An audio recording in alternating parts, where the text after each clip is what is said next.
Hello, everyone. It's Shane Conto, your Wasteland reviewer, and welcome to the Wasteland Vintage Roadshow here on the SPDM Crew Podcasting Network. And this is my monthly show where, to be perfectly honest, I just give myself an excuse to talk about all of my favorite films. And this isn't about any deep critique of the films, it's just why I love them so much. And every month I have a guest, and joining me for this month's episode on Clint Eastwood's Unforgiven is my wife, Jess. Jess, thank you so much for coming on. I'd be here, Shane. Jess is one of my very few, basically two, resident Western fan friends. Aficionados. Yes, so Jess is my first repeat guest on this podcast, and previously was on the first ever episode of the Wasteland Vintage Roadshow as we talked about the good, the bad, and the ugly. So There's we're a here. theme. We're back for some more westerns. And this film is from 1992. Retired Old West gunslinger Will Money reluctantly takes on one last job to avenge an injustice with the help of his old partner and a newer outlaw known simply as the Schofield Kid. There's a lot more layers to this film and a lot more threads, but this film is written by David Webb Peoples, directed by Clint Eastwood, starring Clint Eastwood, Gene Hackman, Morgan Freeman, Richard Harris, and plenty more character actors along the way. And in particular, there's some bigger, broader topics that we always start off with on this show. And Jess, what are your general thoughts on Clint Eastwood as a director? I think he's in his prime at this point, honestly, between this and Million Dollar Baby too. But I think that, he was born and bred in this genre. He started in Mm, Rawhide and he did other stuff like Play Misty for me, yeah, which I would argue is not a Western. That might be a hot take.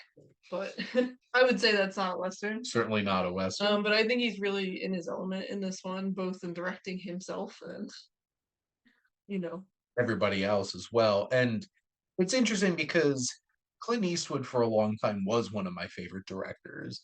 He was in my top 10. It's just challenging recently because he hasn't really come out with anything particularly great. mm, I would argue, like, probably the closest thing would probably be American Sniper back in 2014, which is 10 years ago. mm, And even before that, Gran Torino, mhm. which was like 2008. So he's had a lot of films from other genres that he's directed. He's also really old. And he also hasn't directed, like, you have a stretch like in 2011 doing J. Edgar, which turned out to be a pretty I boring was gonna say movie, snooze fest. and Jersey Boys in 2014, which, like, I heard it was way too long. I haven't seen it. well, like, who thought Clint Eastwood should be the person to adapt Jersey Boys? Like, that Noted just, musical enthusiast Clint Eastwood. but like, he had Letters of Iwo Jima in '06. I really do think so. Like, '03 with Mystic River, Oh, 2004 I with forgot Million he did Dollar Instagram. Baby. Those were his, I feel like that was his last like peak. Because here with '92's Unforgiven and the film, even the films that he did leading up to this point, it had been a while since he had done his last Western that he had directed was Pale Rider, Mm. about 7 years before this. Also starring Clint Eastwood. Also starring Clint Eastwood. This was still a point in his career where he was starring in all of his movies on top of directing them. And it's such an interesting collection of different films, like something like The Bridges of Madison I saw that. County. Have you seen that? I have, and I've read the Okay. book. Even And though I know it's not his best, I still enjoy it a lot because I was like, oh, well, Meryl Streep with that accent, maybe not great, but like, you have so many great films that he's done, and I'm partial to like Outlaw Josie Wales or High Plains Drifter. the westerns. Yes, he uncredited was one of the directors on Dirty I Harry. did not know he directed Play Misty for me. Yeah, that was his first film he directed. What an interesting one. It is an interesting choice to be the first one. He basically shadowed, um, was it Don Siegel? Yeah, on both The Beguiled and Dirty Harry, Mm. and really started getting his feet wet in terms of directing. Because we know he's notorious for the we do one take and that's it. You better be ready. And Morgan Freeman was very interesting in an interview talking about that approach and saying why he loves it so much is that Clint trusts you as an actor to do your job. Does inspire confidence. And he expects you to do the work before you get to the scene. Like you better be ready. He's like everybody's grandpa. If you're gonna go help him out in the garage, you better be ready. And like obviously Morgan Freeman did at least 3 films between Unforgiven and $1 Million Baby and Invictus with Clint Eastwood, where he played Nelson Mandela. But Clint Eastwood has a great track record of some really amazing films he's directed, and also some turds. And I feel like you need to have the right cast of actors to work in his films because you do have to do the work. You have to show up and be ready to go. Space Cowboys was a wild person. It felt like he got to hang out with Yeah, really some did. buddies and stuff like Felt that. like the boys getting together to go into space. When I think the other challenging thing too, like why a lot of people do love working with him, he's extremely relaxed apparently on the set. He doesn't even say like action or anything. He'll just like Do your go ahead and just go. Again, it's like grandpa's playtime. You come over and just do whatever. Yeah, but the thing is, he has also been directing for over 50 years. 94. So like he was not grandpa when he was directing Well, and he probably originally. has like 30 grandkids because he's got like 1,000,000 kids. There you go. Love that for him. Now, talking about Unforgiven, as I feel like is the true turning point for a whole entire genre of film. Because this was like the nail in the coffin of the Western being a consistent genre that made up a big Good chunk. guy versus bandits and whatever. It's like this completely tore the mythos of the Western down. And this was Clint Eastwood said, "This is my last Western that I'm doing." Like you could argue Cry Macho's a modern Western and stuff like that, but I know neo-Western, but like this was it. Mule also in the West, sort of. It's much more of like it feels more like a crime thriller than it does like a neo-Western. Minus the 20-something. And having sex with a couple of 20-year-old Mexican women. And him singing Dean Martin as he drives down the highway. Hope to reach the age of just not giving a shit, not caring anymore. That might be one of my biggest disappointments in terms of a film, because that trailer sold me that this was going to be his next great thriller and he was really back in action, and then you watch it and just like fun time. Like, drug running business. Basically what it is.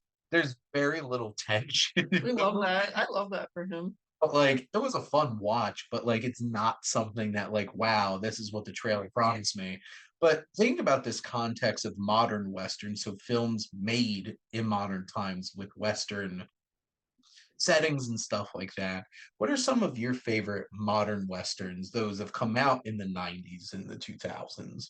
This one. Yes. This obviously is one of the greatest Westerns of all time, but arguably the best Western to come out in the past 30 years, especially in our lifetime. It's not obviously True Grit's my favorite film, but this is my favorite Western. Also, there you go. There's another modern Western that you love. Of course, I was getting there. Okay, go ahead, Jess. Hell or High Water. Yep, which happens to also be a neo-Western. Wind River. Also happens to be a neo-Western written by Taylor Sheridan. Wow, Taylor Sheridan. Wow, Taylor Sheridan.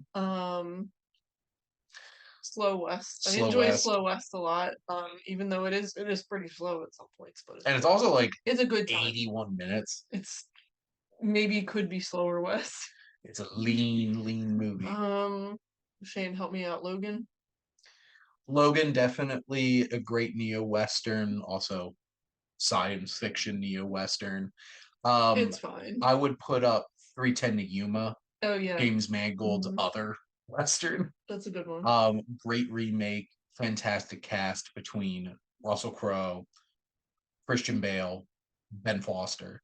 Which throw Ben Foster in a Western or neo-Western and you're doing pretty damn well for yourself. He was so good in Hell or High Water as well.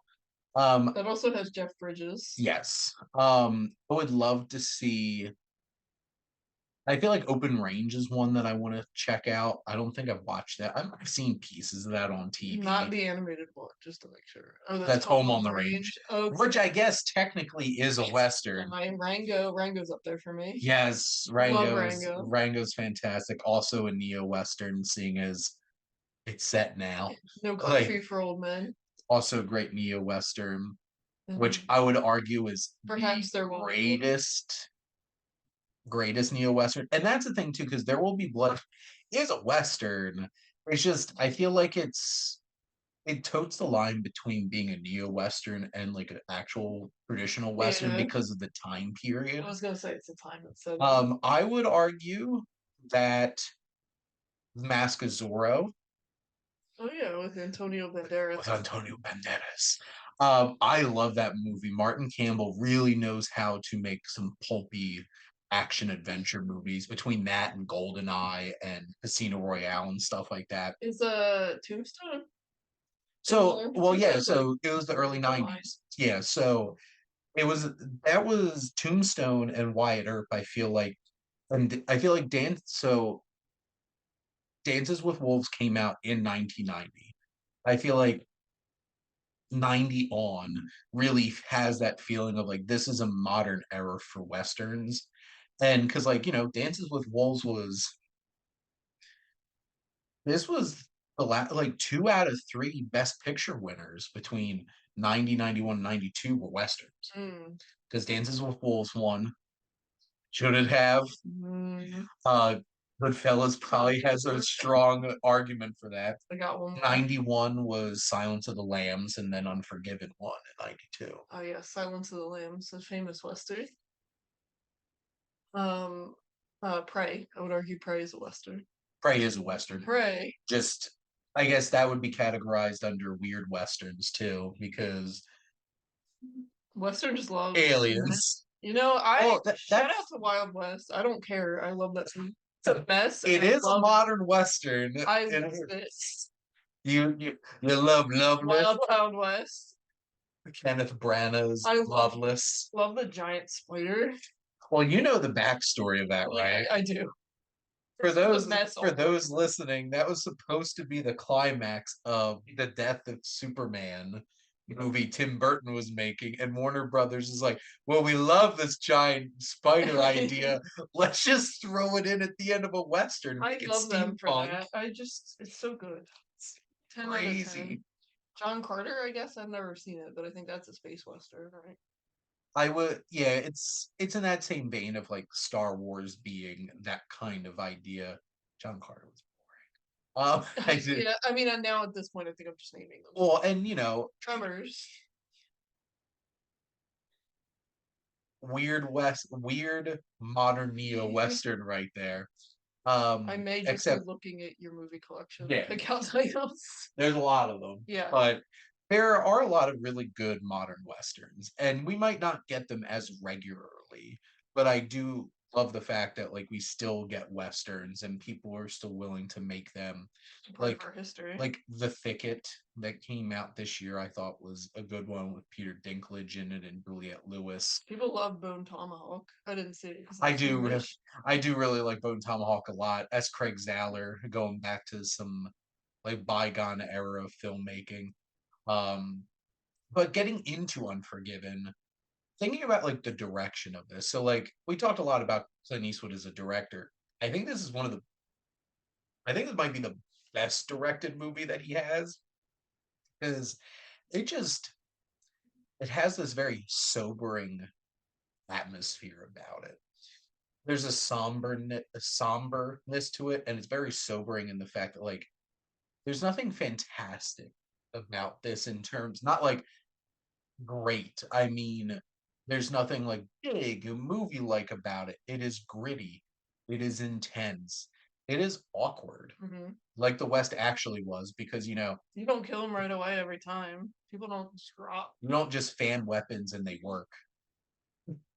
So like all those kinds of things. But I just feel like Clint Eastwood had such a great handle on crafting this film. It's gorgeous. Even just the bookends of the film where you see him walking out to his wife's grave, the beginning and the end, it's just like that shot in particular is just gorgeous. Oh yeah. And the landscapes, it's able to capture the beauty of the world, or like the landscape, but also the lack of beauty of the world, like Yeah. the human Brutal. world. It is a brutal film. Yeah, it's brutal. I mean, it's dirty, it's filthy. Like when he shoots that poor young guy. I mean, I do feel bad for that guy, even though he, was implicated in everything. He tried to make amends. Just he was unforgiven. Well, and I think that's one of the key pieces to this film is that like this film doesn't have the tone where like rah the good guys get it or this is a revenge film. Like everybody is guilty of something. No one dies easy either. Like people Mm-mm. are writhing on the ground, they're bloody. He's like screaming. It's yeah. And people can't go through with it either. I mean, it's not like I'm gonna be cool, pow pow pow. It's like I can't do it. I can't finish him off. There's multiple characters that choose to not kill people because they can't go through it, Mhm. and understanding what the feeling really is of killing somebody. Mhm. And you know, I know one of your favorite lines in this. It's like it's an interesting thing killing a man. Hell of a thing, killing Killing a a man. man. You take everything he's got and everything he's gonna have, or something like that. Yeah, and just that feeling of realizing like that's what you're doing to somebody. You're erasing them. Yep. And deserves got nothing to do with it. Love that chef's kiss. This is a really well written film with some incredible dialogue and It's true. He's doing it for money. He doesn't really care. I mean, it's not great that he, cut up the sex worker, but like he's doing it because he needs money. That's it. It's not a glorious thing. It's not for clout. no, he's desperate because he's failed Yep. as a farmer, He as a pig tried farmer. really hard. And like he just leaves his two kids alone to run this farm. Love that he's like, Sally will check in at some point. Sally's Yeah. probably like, I didn't sign up for this. And just this whole entire experience and what I feel like is so impactful about this film is this is like the revisionist western. Mhm. Like this completely changes your perspective on like the west, what the west is. And that's why I feel like English Bob, that character, is so important to this film because he is the catalyst of like he is the gunslinger Mhm. that has become so famous. He's got a writer who's writing Penny Dreadfuls with him. Yep, and stuff like that. The Duck of Death. The Duck of Death, which Gene Hackman's character, Little Bill, is that sobering presence that just like douses a flame. He's Like such a bastard. he is such a bastard, And he's terrible at a lot. Like I love when he's building the like all the people are just talking crap about him and he's how like bad he is at building life. much of a carpenter. And they just Yep. keep saying that. Just like I don't think there's a single straight right angle in that whole entire house. I love to that he's like, no, I built the whole thing. Well, someone helped with, this part, and you pan over and it's way better looking. The main structure is great. It's such an interesting experience because, like, yes, you have English Bob portrayed as this character that he killed all these people, and then Little Bill's the dousing of the flame of like, no, this He's is like, what I was really there. happened. Yeah, they didn't call him two guns because he carried two guns because he Oh had the yeah. world's biggest dick. I love it. Just forget about that line, and then when I watch it, I'm always like, and he's And like, if he didn't have that big dick, he'd still be here, whatever. maybe if he didn't have that big dick and had a second gun, Yeah, that's it. because he tried to quickly shot himself in the foot, and then his gun blew up in his hand because like that happens to that model of Oh him. yeah, And especially Bob, if you didn't clean it. exactly. So like that whole entire thing I just got lucky. you don't see people cleaning guns in westerns. You don't see guns jamming. Fire. You should clean Um your guns. We and should see more scenes of that. and which Jess's favorite thing in a fight in movies is when people throw their weapons I at do people, love and when Will just hucks his shotgun. shotgun right at Yeah, I wasn't missing Little Bill. because nobody expects it. Look, you can be scrappy and be alive or be honorable and get shot to death. Well, and that's the thing Although because nobody's honorable in this. well, it's what's so interesting is like Bill and you have Bob's legacy was exaggerated. Bill is trying to erase his. He's like, I'm a lawman now. I'm a good person. Lies. I deserve to be able to be a good person. I There's a little sold this. there's a little moment where like Morgan Freeman's character even corrects Will that he underplayed his own Mm, experience because Will Money does not want to build up no. his he's trying to put that behind He's been him. washed in the blood. He is a horrible human being.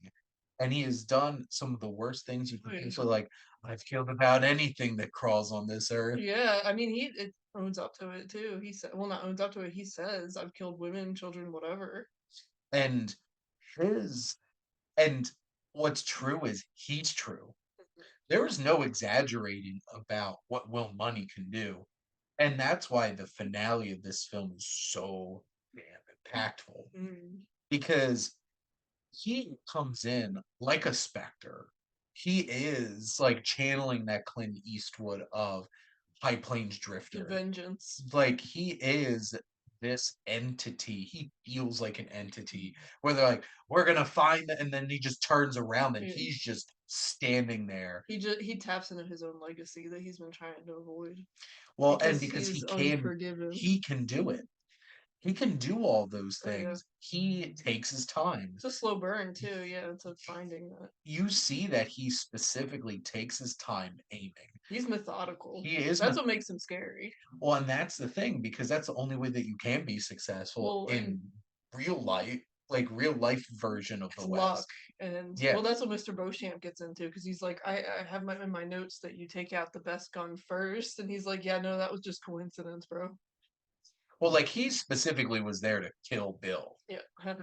and he knew that most of those men would run Oh away yeah, like a he bunch of gave him chicken I mean, shits. he gave him a chance. Well, yeah, and like he knew that most of them wouldn't do anything because everybody's a big man until you have to pull a gun and actually kill somebody. Yeah, he cowed them right over. And that whole entire sequence that I like to refer to as money rides is because Money he talks, no money death rides. death comes in on a pale horse Yeah. Oh yeah, he is on the Flea Britain Gray, isn't he? and he comes into that town in darkness. The only lighting is fire that they have around Ned's body. And he comes in dark clothes, skeletal looking. Because like at this point, like Clint Eastwood's a really skinny Well, and he man. had like pneumonia too. He was Yeah. fighting pneumonia when it came out. And everything is so like Clint Eastwood might get a reputation for being like, well, let's get this done and like one for you to be able to do that, you have to do a shit ton of planning. And everything is so intentional. Well, and he's 6'4". I mean, he looks every bit of 6'4". Well, and he is such a presence. And you know, you see the switch turn on Mm-hmm. when that young woman tells him what happens to Ned, and he takes the liquor from the Schofield kid and starts Mm-hmm. sipping it. Clint Eastwood's performance in this is incredible because his whole entire demeanor changes. Yeah, he takes a big old swig and He becomes tenser he's and Will Money, tense. not William Money. Yep. You see that coming over him and him realizing it's like I think in that moment he realizes he has to be it again. Mm. And he knows that he has to do it again. It's such a fascinating performance, and I really wish I wish Clint cleaned up at this Oscars and won Best Actor, but like, wow, They, mm, Scent of a Woman. there was so much better Well, and like performances of Al Pacino.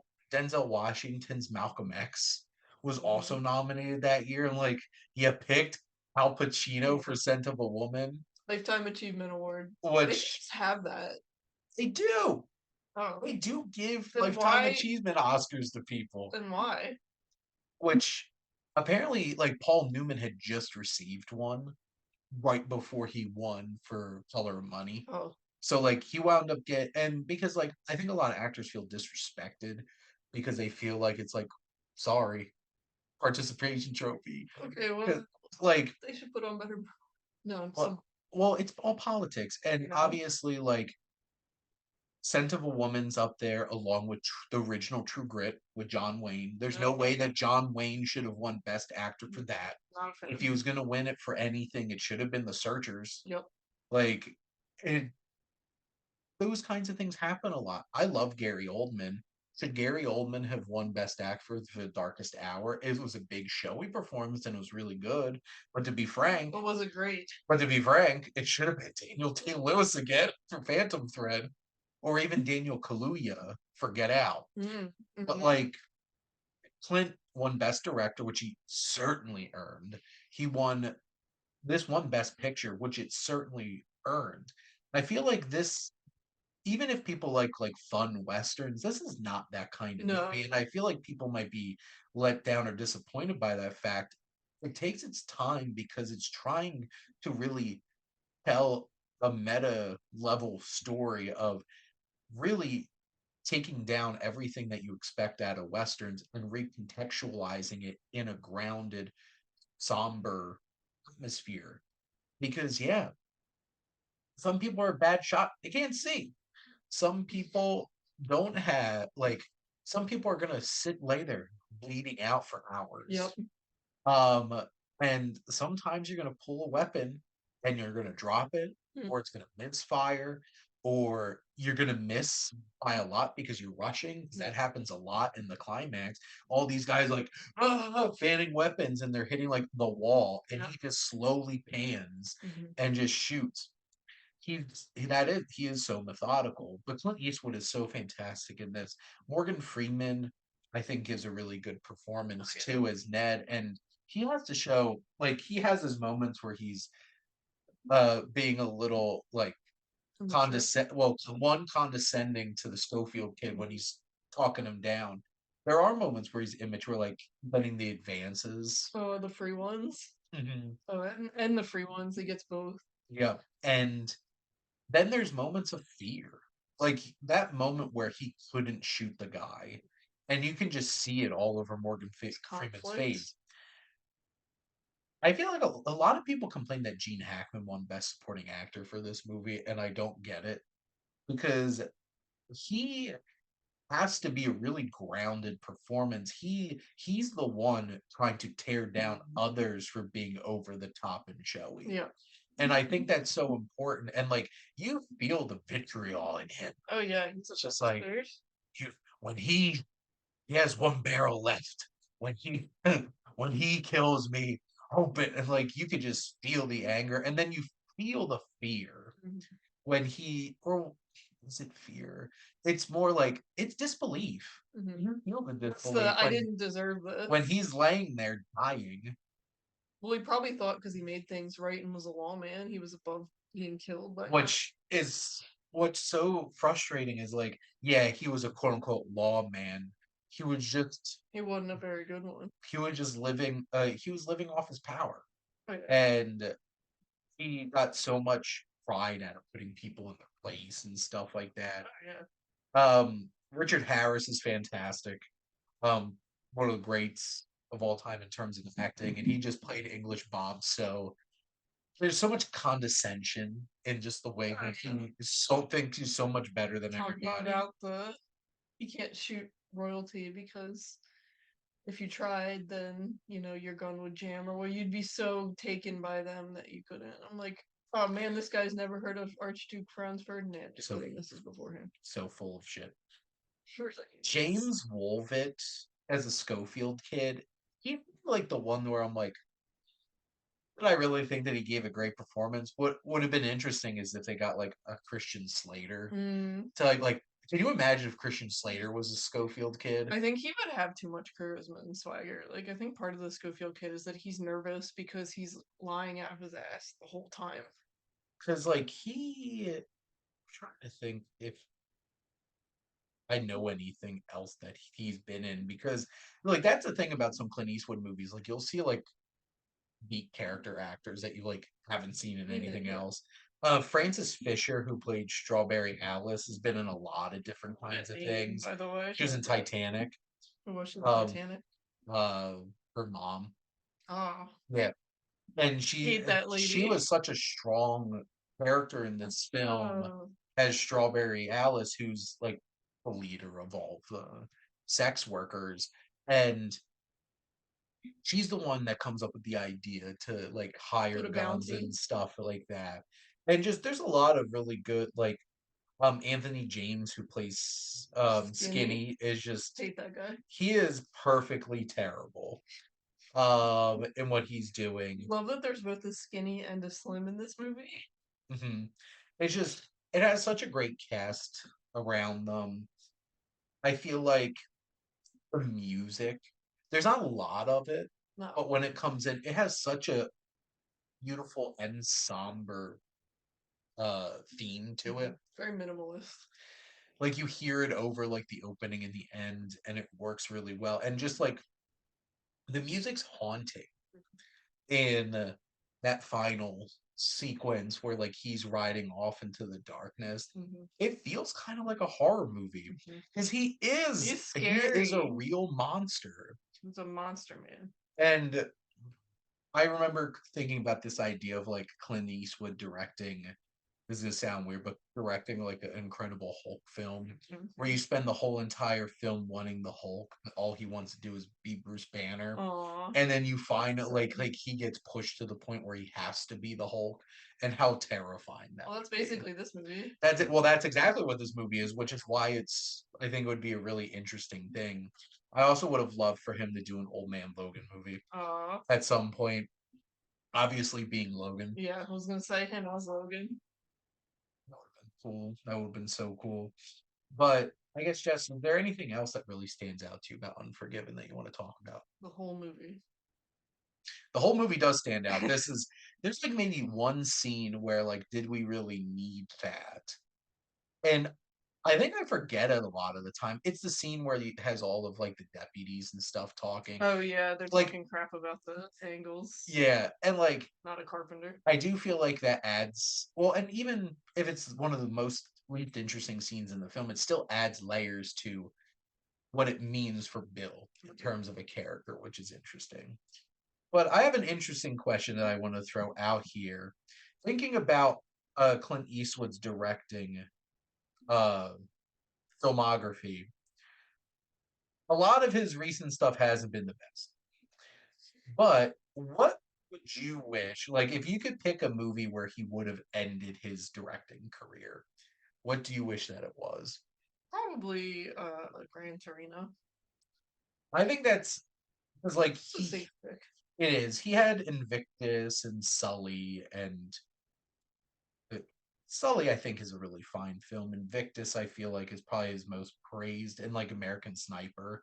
But like to be honest, I feel like that would have been a really fitting film for him to wrap up with was Gran Torino. Like, I'm not gonna say that I regret that we have Prime Macho, which I think was a fine film. Richard Jewell, which I think was a fine film. The Mule is a really entertaining movie. The less we say about the 1517 to Paris, the better. Oh, Sully, a really fine film. American Sniper, even though it's not really a true depiction of what our actually style, I think what it's trying to do, it does incredibly well. Jersey Boys and J. Edgar were just really, those were misfires. boring. And I haven't seen Hereafter that came out in 2010 with Matt Damon and Bryce Dallas Howard in it. But I think a safe bet would have just been like ended after Grant because like he had Letters of Iwo Jima, Gran Torino, and like going off in the sunset because like Gran It was a Torino great run. feels like a going off into the sunset kind of movie. I mean, he kind of does in the movie. Well, that's exactly why. Mhm. But Jess, thank you so much for coming on and talking about one of my favorite movies with me. You're welcome. And thank all of you out there for listening. Make sure to like, comment, and share on this episode. What's your favorite Clint Eastwood performance? What's your favorite film that he's directed? Maybe they're the same thing. Also, make sure to follow or subscribe wherever you listen to your podcast. The SPM Crew Podcasting Network has a lot of great content, whether it's movies and television, physical media, comic books, music, movies, um, more movies, because there's just a lot of movies, music, sports, and just chatting life with Luke over on Flicks and Chill. We have a lot of great content. Jess will be on there soon. Yeah. When that episode releases. Yeah. Also, if you liked our logo, give a big shout out to my buddy Joe, who created the logo here for the Wasteland Vintage Roadshow. Absolutely love the drive through and like the drive-in movie design for it. And if you really like his art, check him out. And most importantly, thank you as always for tuning in and supporting the Wasteland Vintage Roadshow here on the SPDM Crew Podcasting Network.